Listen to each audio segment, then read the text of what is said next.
of the Baseball Isn't Boring podcast and WEEI. He's presented by McFarland Energy, Arcand.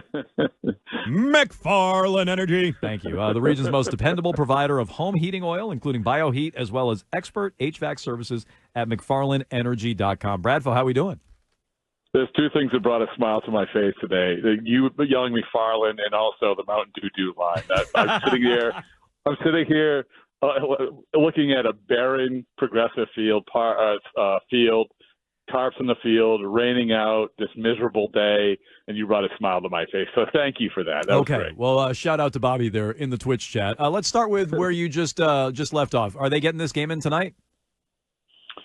You know, you hear conflicting reports. It's not going to be great tomorrow either, which would be a doubleheader. I think that if I had to guess, I do not think they're going to get it in.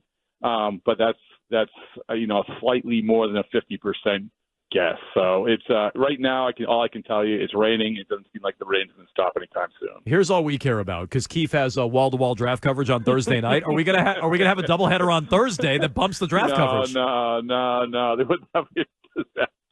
Okay. I mean, this is already putting a big hit in the Detroit guys, the Detroit party. Plans if you have a doubleheader tomorrow. But I think that because were they going to go to the game? I heard them talking about this a bit today. Were they going to go to the game in Cleveland? That was going to be a pit stop.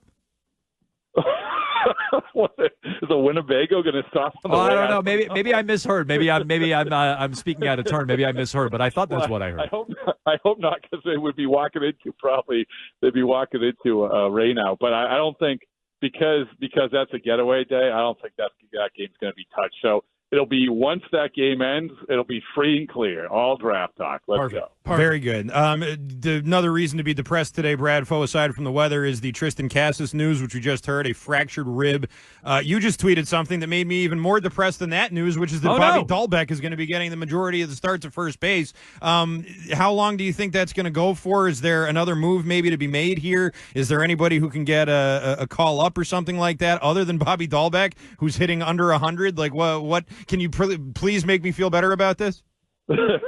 I probably won't make you feel better, but so this is what just went down. We had Alex Cora. We met with Alex Cora, and he gave the Cassis news. But within the Cassis news was a lot of Bobby Dahlbeck. Bobby Dahlbeck is our guy. I think at one point he said Bobby Dahlbeck is our first baseman. Oh. He cited 2020. Was it 2021? Yeah, that's when Schwarber came up. So of running him out there, of leaning on Dahlbeck, and so there's a lot of, right now as we sit here, Bobby Dahlbeck is a first baseman. They'll probably give him a couple weeks, see what happens, see if he can catch fire, and then go from there. In terms of calling guys up, they're in really of a 40-man roster bind. There's not a lot of movement they can make there. They already have a bunch of guys on the 60-day, so you can't really use that option. So there's not a lot of things they can do. So you can call, in other words, you can call up a guy like, say, Nico Cavadas or someone along that lines, but you would have to put him on the 40-man roster. But it's not that easy, and they have to really, really make sure if they make that move and take somebody off, it's going to be something that's going to be over the long haul. And I don't think they see anyone right now that probably they see this is a long-haul guy. Okay, so I wanted to ask about this, because I pretty much don't expect the Red Sox to add anything, John Henry to spend any money. They didn't do it all offseason. We asked you week after week after week. Jordan Montgomery, how about now? How about now? How about now? But they've had guys dropping like flies. We talked about Trevor Story before. Now Cassis is going to be out. They're playing Pablo Reyes, God love him. They've moved Rafaela from center field to playing on the infield more. You're going to be playing Dahlbeck every day. Like, at what point does ownership step in and say, we're going to get some big leaguers in here? Is that just, wishful thinking on my end? Is that in play whatsoever?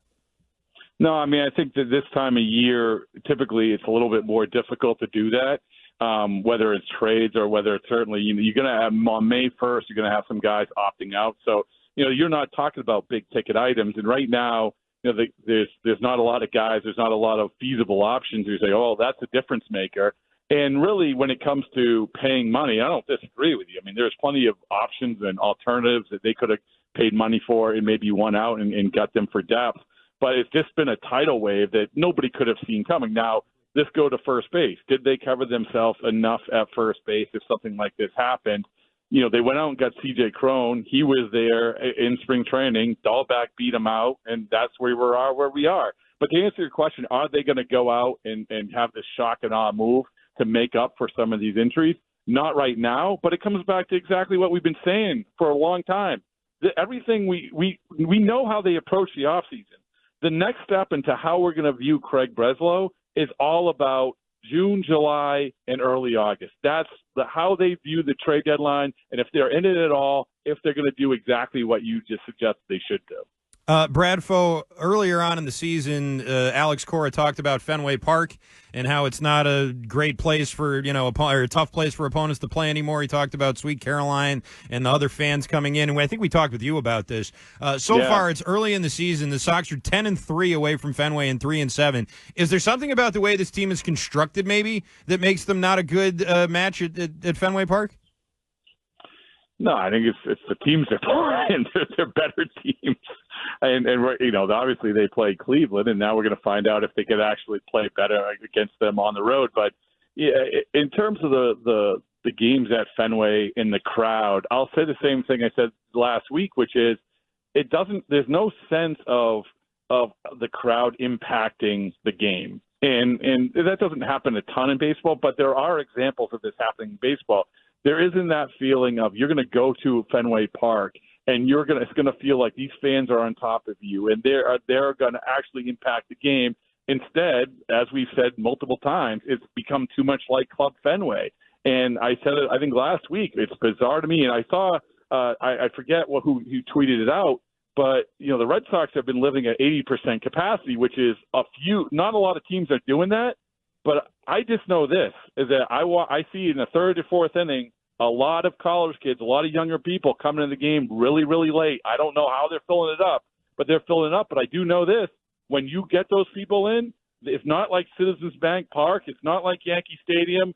It's not like, hey, you know what, we're here to impact this game. And that's where they got to get to in order to change that narrative. I hope so, and I think that you're probably right. I mean, the teams they've played have been different, to be sure, but I always remember in the past, certainly in the off seasons, Red Sox will pick up a guy and they'll say, oh, this guy's great for Fenway, like a right-handed power bat or something. This guy's really going to help them at Fenway. This team doesn't have many right-handed power bats, if any. Could it be something? Is there anything to that at all?